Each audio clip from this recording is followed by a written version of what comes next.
The National Catholic Board of Education was established in 2017, but took many years of consultation together with the religious congregations, the bishops, and lay people who work in our Catholic schools. It was quite a groundbreaking body as it brought together what is known as the Catholic Institute of Education, which services and works with our Catholic schools, as well as CASPA, which was at that stage the Proprietors Association. Essentially, the Catholic Church does need to have ownership bodies or structures that can then negotiate with government, particularly to ensure that we can protect the religious characters of our Catholic schools.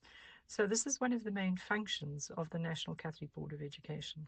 Another very interesting aspect of the National Catholic Board of Education is its actually membership. The membership is made up of people from the core structures of the church, which would be 2 bishops, and the one bishop becomes the president. Then we actually have 2 people from religious congregations, and they are elected through the owners of who own Catholic schools. Then the new part that I think is very exciting is lay people have been brought aboard.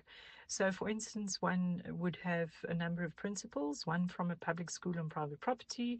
We have one from independent schools, but we also then look at the representative of individuals across the country to ensure that every province and every diversity group is represented on the board.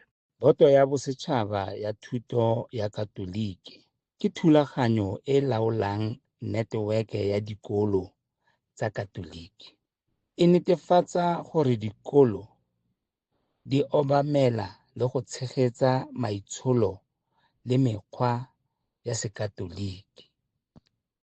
Of particular importance in the role of the National Catholic Board of Education is that each Catholic school should understand the values that is espoused in the Word of God and developed and taught by the Catholic Church. Some of the most important aspects are religious education, and the board has a religious education subcommittee headed by Ivona from the Cape Town office, as well as a child safeguarding subcommittee headed by Sister Kathy Gaylor, and an audit and risk committee that meets before each board meeting to interrogate the financial statements. The National Catholic Board of Education is vir my die organisasie wat omsien na die belange van katholieke skole in Suid-Afrika.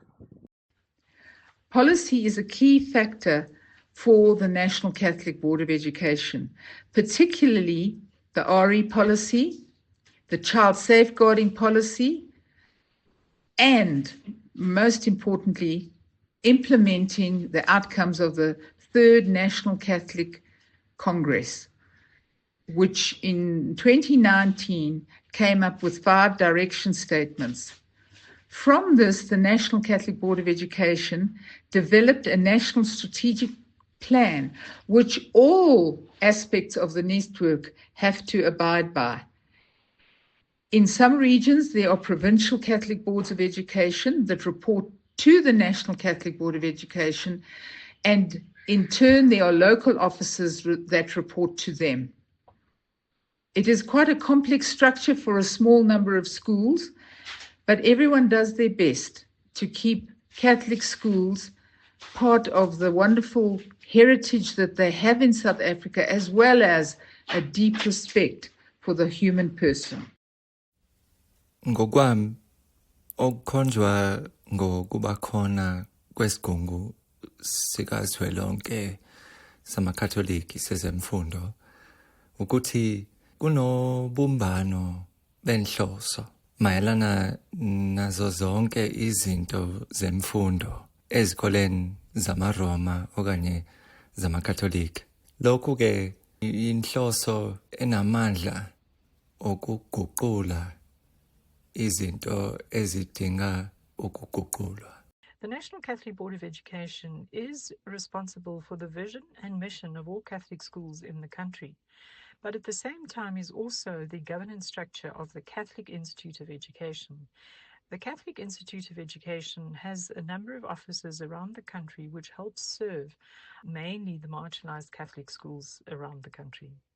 A more recent addition to the oversight of the National Catholic Board of Education is the structure of the CIE Tabiso Skills Unit, which supports our 23 faith-based skills centers which teach unemployed youth short vocational skills to enable them to become economically active.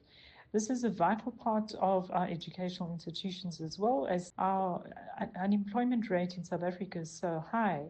And we do also contribute and recognize that there are a whole lot of learners or people who have dropped out of the schooling system who need basic skills just to remain economically active.